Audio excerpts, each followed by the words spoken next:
Now, I just want to take 2 or 3 minutes and show you three of the popular sites. Now, these are three that personally I would never put through a tool, simply because if I do so, I can't have full control over them, because I think they're very important, because potentially you could get a massive amount of traffic from them.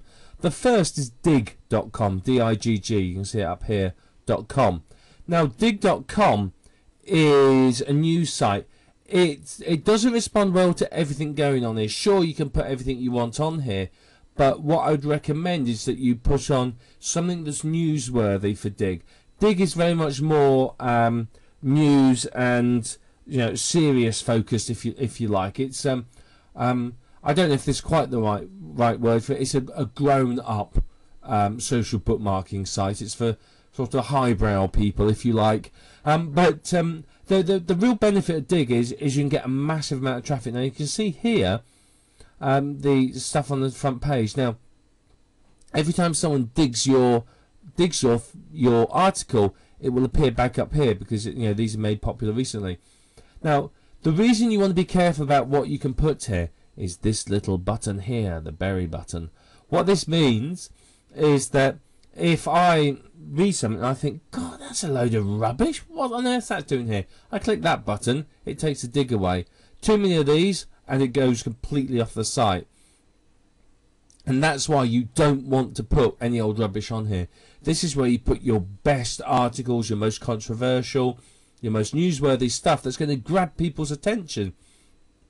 And then people are just going to click the Digg, because people who come in and read the site, when they read something and like it, they'll just click the Digg button and that pops it up again and gives it a benefit. Now you can see here, obviously the more digs it has, the better, the more popular it is. So what you can do is you can use the Mechanical Turk, for example, to get people to dig your site. You just get them to come along here, dig your site, and off they go. Very, very simple.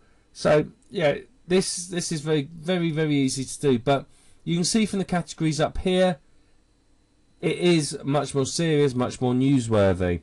So you need to make sure that whatever you're doing is going to sort of squeeze into one of these categories. And you can see here, if I click on all these, the different links. So they don't have the variety of links that, say, Easy Articles does. So as long as you can squeeze into one of these, then you're all right. You'll be fine. But you've got to think a little bit more with Digg, and make sure you get the right information on here. Now this is the second site I wanted to show you. It's called StumbleUpon. Basically what StumbleUpon is the idea behind it is you find a site of interest, you think, wow, that's fun, and you submit it to StumbleUpon because you stumbled upon it. And what happens is other people come here and they too can stumble upon it. So if I click self-improvement popular niche and click start stumbling, then it will come up and it will show us. This is a bit more of a social site than, say, Digg is. And the process is people stumble upon it, they read it and go, am I interested? I like it. Am I not interested? No. And they move on. And every time you click stumble, it will take you to another random site in that category. So you can see we can just go through this forever. So actually, StumbleUpon is a very popular site with people who use it. It really is. It's quite a high traffic site, and the thing with StumbleUpon is it responds better to offbeat stuff, things that are on the edge, things that are controversial, things that are funny, and so on and so forth. It's not as serious as Digg.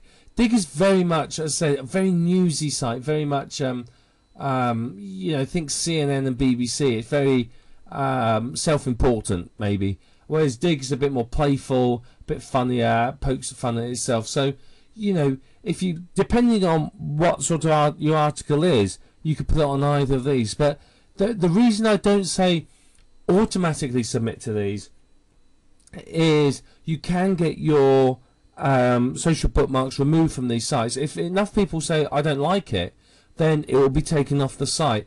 Now the reason that could be a problem is, say for example Google comes along to Digg and finds your link on there today. It goes, oh right, there's your link. It comes back tomorrow and your link's gone. It goes, something must be wrong with that site. Why is it gone? So it can actually damage you to have your links taken off these sites. It can damage your search engine rankings. So I'd be very, very careful about that. But what I would also recommend is you do the other big site like Facebook and MySpace. MySpace I don't particularly use, so I would let it do it automatically. But my Facebook account, yeah, I would do that manually as well. Same with Twitter. What I would do is I wouldn't perhaps automate submitting everything to Twitter. What I might do is I might say, well, I don't want. I might have, say, a main account, my main account in a certain niche for Twitter, and I'd only want things related to that niche appearing on it. So I may set up a junk Twitter account with just a number of followers set on autopilot that basically everything goes to, and then what I would do is I would submit I'd tweet about topics relating to niches that I have accounts in, so that it's all relevant. So you do have to think a little bit about social bookmarking. A lot of people just run in there blindly and bookmark everything in sight without thinking about a strategy. But as I said, with Facebook, have 2 Facebook accounts. Have your one that you'll bookmark anything on. Have your ones in various niches that you're working on, and only submit to those niches things that are relevant to those niches. Same with all the other big sites. Once you've gone beyond like Twitter, Facebook, Delicious, StumbleUpon, Dig, who cares? A lot of the little ones, it doesn't really matter so much. But the big giant main sites, you want to take care of them, and you want to make sure that you do them properly, because that's going to save you an awful lot of time. It's going to make sure you have relevant links linked together. It's going to, I think it benefits you in the search engines basically, and it benefits you if you built up a Twitter follower list of followers who are interested in your niche, and your niche is say dog training. Suddenly you start posting stuff about how to lose weight.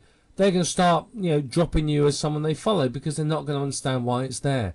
So that's why it's very important. If you actually use any of these sites, you may have to separate out what bookmarks you post to which account, simply to keep it congruent, so that your people that are watching what you do on that site don't get too confused.